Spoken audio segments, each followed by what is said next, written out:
Bismillahirrahmanirrahim. Assalamualaikum warahmatullahi wabarakatuh. Alhamdulillahirabbil alamin wassalatu wassalamu ala asyrafil mursalin Sayyidina Muhammadin abil qasimil amin wa ala alihi wa sahbihi wa man ittaba'a hudahu ila yaumiddin. Rabbi shrah li sadri wa yassir li amri wahlul 'uqdatan min lisani yafqahu qawli. Wala haula wala quwwata illa billahil aliyyil azim. Amma ba'du. Pemirsa, ikhwani fillah, kabar Sembalun TV yang berbahagia. Alhamdulillah, kita bersyukur pada Allah Subhanahu wa taala atas nikmat yang Allah Subhanahu wa taala berikan kepada kita semua. Qul law kana al-bahru midadan li kalimati rabbi lanafidal bahru qabla an tanfada kalimatu rabbi walau ji'na bimislihi madada. Katakan hai Muhammad kepada umatmu, laukanal bahru midadan li kalimati rabbi. Seandainya air laut dijadikan tinta untuk menghitung nikmat-nikmat Allah Subhanahu wa taala, lanafidal bahru, akan habis air laut itu qabla an tanfada kalimatu rabbi, sebelum habis nikmat Allah untuk kita hitung. Walau ji'na bimislihi madada, sekalipun kami datangkan seumpama air laut itu untuk menghitungnya kembali, nikmat Allah tak pernah akan bisa kita hitung. Oleh karena itu, hanya syukur yang bisa kita panjatkan pada Allah Subhanahu wa taala. Mudah-mudahan syukur kita bisa membawa kita menjadi orang-orang yang bertakwa kepada Allah Subhanahu wa taala, menjadi orang-orang yang mampu membalas jasanya Allah Subhanahu wa taala kepada kita semua. Salawat dan salam tak lupa pula kita aturkan kepada Nabi kita, Nabi Muhammad sallallahu alaihi wasallam. Karena semakin sering kita membaca salawat kepada baginda Nabi, itu juga merupakan syukur kita kepada Allah Subhanahu wa taala. Maka syukur kita kepada Allah dan salawat kita kepada Rasulullah itu adalah dua hal yang wajib untuk kita laksanakan. Tidakkah kita mengingat para ulama menjelaskan kepada kita tentang Nabi Adam saja. Nabi Adam alaihissalam ketika beliau mengerjakan dosa sehingga diturunkan dari surga oleh Allah Subhanahu wa taala. Namun ketika beliau bertaubat pada Allah Subhanahu wa taala, dalam satu hadis beliau menyebutkan ketika beliau bertaubat pada Allah Subhanahu wa taala, beliau menyebut nama Muhammad. Oleh karena itu, Allah Subhanahu wa taala mengampunkan Nabi Adam alaihissalam dengan sebab Nabi kita Nabi Muhammad sallallahu alaihi wasallam.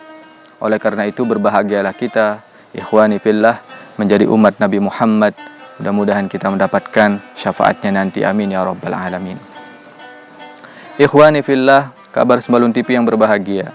Sambungan dari apa yang sudah kami sampaikan kemarin tentang puasa kita, bagaimana kita bisa menjaga puasa kita sehingga menjadi puasa yang baik. Minimal menjadi puasa yang kedua, yaitu orang-orang yang berpuasa disebutkan oleh ulama, yaitu puasanya al-khawas, puasanya orang yang istimewa. Kemarin kami sudah menyampaikan ada 5 hal yang perlu kita jaga, sehingga insya Allah mudah-mudahan Allah Subhanahu wa taala menjadikan kualitas puasa kita menjadi lebih baik, menjadi puasa orang yang khawas, menjadi puasa orang yang istimewa oleh Allah Subhanahu wa taala. Kemarin kami sudah sampaikan ada 5 hal yang bisa membuat pahala puasa kita menjadi hilang. Pahala puasa kita akan menjadi sia-sia. Puasa kita hanya kita menahan lapar dan dahaga saja. Namun pahalanya, rewardnya, hadiahnya kita tidak dapatkan. Oleh karena itu, kata Rasulullah sallallahu alaihi wasallam, ada 5 hal yang bisa membatalkan pahala puasa kita. Khamsatu asya' tuhbitus shaum. Ada 5 hal yang bisa membatalkan pahala puasa kita. Yang pertama adalah al-kazib. Yang pertama adalah suka berdusta. Pada masa sekarang ini, tentunya berdusta tidak hanya lewat ucapan saja. Pada masa sekarang ini berdusta lewat jari jemari pun sangatlah luar biasa. Kita kenal dengan berita online dan lain sebagainya.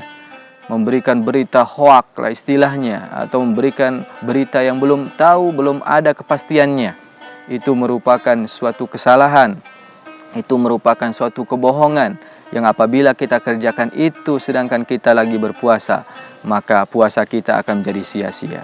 Oleh karena itu kita jaga lisan kita jaga perbuatan kita, sehingga menjadikan puasa kita menjadi puasa yang istimewa di hadapan Allah Subhanahu wa taala.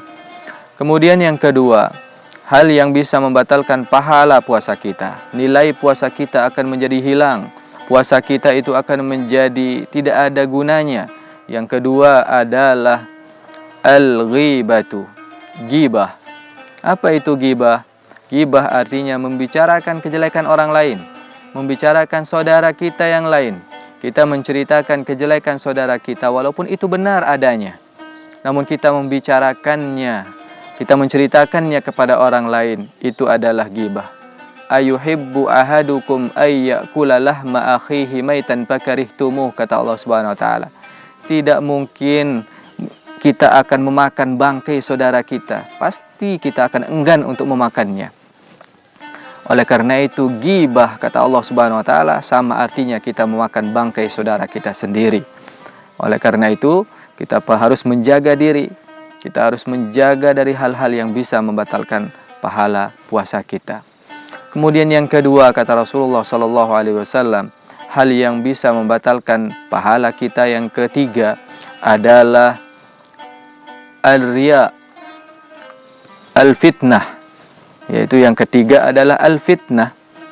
Apa itu fitnah? Fitnah artinya menyampaikan sesuatu yang tidak benar. Sesuatu yang tidak benar. Ini mirip sekali dengan yang kedua tadi, yaitu al-ghibah, fitnah. Apa artinya fitnah? Menyampaikan sesuatu yang tidak benar, menceritakan sesuatu yang tidak benar terhadap orang lain, itu fitnah. Maka Allah Subhanahu wa taala mengatakan al-fitnatu asyaddu minal qatl. Yang namanya fitnah itu lebih berat daripada yang namanya pembunuhan. Oleh karena itu kita jaga diri kita, jaga diri kita masing-masing, ucapan kita untuk berkata yang tidak baik. Oleh karena itu yang tiga ini, yang pertama kazib, itu diucapkan oleh lisan, saudaraku. Kemudian yang kedua ghibah, itu juga adalah perannya lisan. Kemudian yang ketiga adalah al-fitnah, itu juga diperani oleh lisan. Oleh karena itu lisan ini adalah mambaknya. Makanya kata ulama, salamatul insan fi hibzil lisan. Selamatnya seorang manusia itu tergantung daripada bisa atau tidaknya dia menjaga lisannya ini, menjaga lidahnya ini. Oleh karena itu, lisan kita tak akan keluar ucapannya kalau kita tidak bersama orang lain. Oleh karena itu, sebaiknya kalau tidak ada hal-hal yang perlu kita bicarakan, kita hendaknya diam, berada dalam rumah, hendaknya kita baca Al-Quran, baca hadisnya Nabi dan lain sebagainya. Kalau bertemu dengan orang lain kemudian tidak ada hal, kemudian kita berbicara dan lain sebagainya, pasti ujung-ujungnya akan terjadi kepada tiga hal itu. Imma ada kalanya kita akan berbohong, kita akan ghibah, kita akan mengeluarkan fitnah. Makanya guru kami di Mekah Al-Mukarramah, Syekh Hasan Muhammad Al-Masyad, beliau mengatakan pada kami dalam suatu syairnya, liqa'un nasi laisa yufidu syai'an. Bertemu dengan orang lain, laisa yufidu syai'an, itu tidak akan mendatangkan faedah. Illal iktsar min kilin wa qalin. Kecuali hanya memperbanyak kilqal saja, hanya memperbanyak katanya dan lain sebagainya. Fa'aklil min liqa'in nas illah, maka kalau bisa persedikitlah bertemu dengan manusia. Illa li akhdil ilmi aw li islahi hali, kecuali untuk mengambil ilmu atau memperbaiki keadaan. Oleh karena itu, kita hanya bisa berdoa pada Allah Subhanahu wa taala, la haula wala quwata illa billah. Tidak ada daya dan upaya kita kecuali hanya dari Allah Subhanahu wa taala. Kemudian yang keempat, hal yang bisa membatalkan nilai pahala kita, pahala puasa kita ketika kita berpuasa di bulan suci Ramadan, kata Rasulullah, adalah an-nazratu bisyahwah. An-nazratu bisyahwah artinya melihat dengan syahwat. Melihat dengan syahwat, apalagi sekarang saudaraku, Masya Allah, kita tidak hanya bisa melihat gambar lewat TV, malahan TV udah jauh sekarang. Orang kemana-mana sekarang udah pada bawa HP dan lain sebagainya. Bahkan anak kecil pun udah pada bawa HP. Jadi ketika kita berpuasa, kita buka HP kita, kemudian kita lihat hal-hal yang bisa mendatangkan syahwat kita sebagai seorang laki-laki, sebagai seorang perempuan, maka hati-hati, pahala puasa kita akan luntur, hilang, sirna sama sekali. Oleh karena itu, tentunya kita harus selalu menjaga diri kita, menjaga keadaan kita, supaya kita bisa menjadi orang-orang yang pandai untuk menjaga diri, menjaga puasa kita. Kemudian yang terakhir, yang bisa membatalkan pahala puasa kita ketika kita berpuasa adalah al-yaminul ghamus, yaitu sumpah janji yang palsu atau adu domba dan lain sebagainya.